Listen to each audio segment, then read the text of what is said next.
Hello दोस्तों, आ गया एक और शुक्रवार और मैं आपका अपना हरमीत हाजिर हूँ आपके लिए एक प्यारी सी दास्तान लेकर।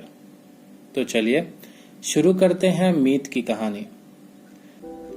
बात नवंबर 2005 की है। 29 नवंबर की सुबह हमारे घर में एक नन्ही सी परी का जन्म हुआ। 2 भाइयों के बाद हमारे घर में जैसे लक्ष्मी आ गई हो। सभी बहुत खुश थे। उस वक्त मैं छोटा था तो सब कुछ धुंधला धुंधला सा याद है। उसके छोटे छोटे पैर, नाजुक सी हथेलियां। जैसे ही मैंने उसका हाथ छुआ, उसने झट से मेरी उंगली पकड़ ली। अपनी नन्ही प्यारी आंखों से वो पूरे घर को देख रही थी। कभी हंसती तो कभी रोने लगती। पूरे घर में वो सबसे अलग और सबसे प्यारी थी। घर में सबसे छोटी होने के कारण उसे सबसे ज्यादा प्यार मिलता था। मुझे याद है कि कैसे मैं उसके लिए मंगाया सेरेलैक चोरी चोरी खा लेता था। जब वो रोती तो उसे गोद में उठाता, लोरी गा के उसे सुला भी देता था। धीरे धीरे एक मजबूत रिश्ता जुड़ गया था उसके साथ। जब वो 3-4 साल की हुई तो वो जिद किया करती थी कि मुझे भैया के साथ सोना है।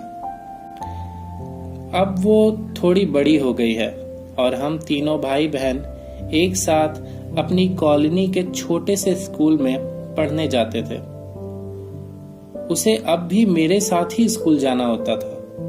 हर 4 दिन बाद तो हम स्कूल से आते वक्त लड़ते थे। हम रेस भी लगाते कि कौन जल्दी घर के गेट को छुएगा। वो रोज हार जाती। मैं उसे रुलाता और वो मम्मी के पास जाकर रोती। फिर जब मुझे डांट पड़ती तो वो खुश हो जाती। शाम तक तो हमारे बीच दोबारा दोस्ती हो जाती थी। फिर अगले दिन यही सब कुछ होता था। दोस्तों, आज भी वो सब कुछ याद आता है तो आंखें नम हो जाती हैं। किसी चीज की टेंशन नहीं थी। हम तो इस बात पे भी लड़ते थे कि उसे फ्रूट्स ज्यादा मिले और मुझे कम। हम दोनों भाई उसे ये कहकर चिढ़ाते थे कि पापा तुम्हें कचड़े से उठाकर लाए हैं। हम तब तक उसे परेशान करते जब तक वो रो ना दे। आज जब ये बात याद आती है तो खुद पे हंसी आती है। उसका होमवर्क हम दोनों ने ही किया था। किसी ने सच ही कहा है कि बेटियां घर की रोशनी होती हैं। आज हम सब बड़े हो गए हैं। हमारे कंधों पे जिम्मेदारियों का बोझ है। अब वो बचपन वाली बात भी नहीं रही। अब तो फोन पर मुश्किल से थोड़ी देर बात ही हो पाती है। हम दोनों भाई काम के सिलसिले में अपने घर से दूर आ गए। पता ही नहीं चला मेरी छोटी सी बहन कब बड़ी हो गई। वो मम्मी पापा का ख्याल रखने लगी। समझदार हो गई है वो। आजकल वो फोन पर पूरे परिवार की न्यूज देती है। हर चंद दिनों में एक बात मुझसे जरूर कहती है, भैया घर कब आओगे? और उसके इस मासूम से सवाल को मैं बस सुनता हूं, पर मेरे पास उसका कोई जवाब नहीं होता है। उसके पास तो लंबी लिस्ट है कि उसे मुझसे क्या क्या खरीदवाना है। ये कहानी लिखते लिखते मैं सोच रहा हूं कि कब ये लॉकडाउन खत्म हो और मैं अपने परिवार से मिल पाऊं।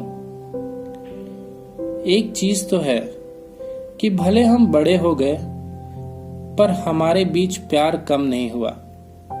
आज भी जब वो उदास होती है तो मुझसे बात कर लेती है।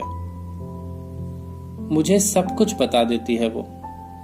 सच में आपकी बहन की जगह आपसे कोई नहीं ले सकता।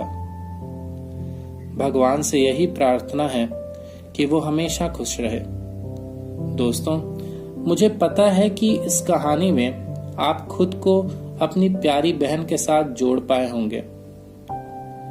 हमें तो एक छोटी सी जिंदगी मिली है, हम इसे और खूबसूरत बना सकते हैं।